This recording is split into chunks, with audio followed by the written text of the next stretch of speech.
قرطبہ علم کا ایک ابر گوہر بار ہے تو، فن کی بکھری ہوئی قدروں کا علمدار ہے تو۔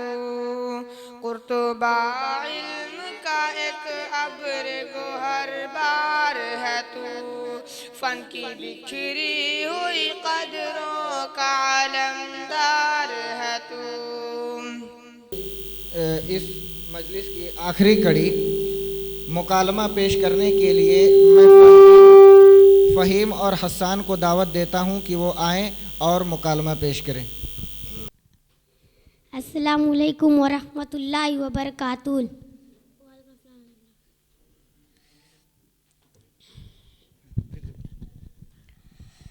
السلام ورحمۃ اللہ وبرکاتہ۔ کیسے ہیں آپ؟ الحمدللہ میں ٹھیک ہوں۔ الحمدللہ میں بھی ٹھیک ہوں۔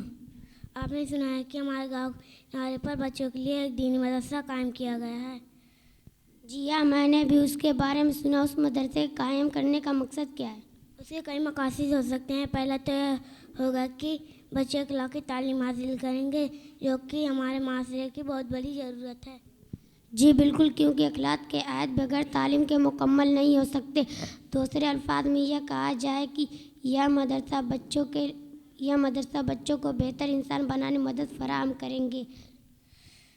جی بالکل، میں نے یہ بھی سنا ہے کہ اس مدرسے میں دینی تعلیم کے ساتھ ساتھ اصلی تعلیم یعنی دنیا تعلیم کا بھی بہترین نظام ہے۔ جی ہاں، ایسا ہی ہے، اور عصری تعلیم کا حاصل کرنا آج کے دور میں بہت ہی ضروری ہے۔ جی بالکل، یہ تو ہمارے لیے بہت خوش نصیبی کی بات ہے کہ دینی تعلیم کے ساتھ ساتھ اصلی تعلیم بھی مل جائے۔ جی بالکل، ہمیں تو اس مدرسے کے لیے خوب دعا کرنی چاہیے کہ اللہ تعالیٰ نے اس مدرسے اپنے مقصد میں کامیاب کرے۔ آمین ثم آمین۔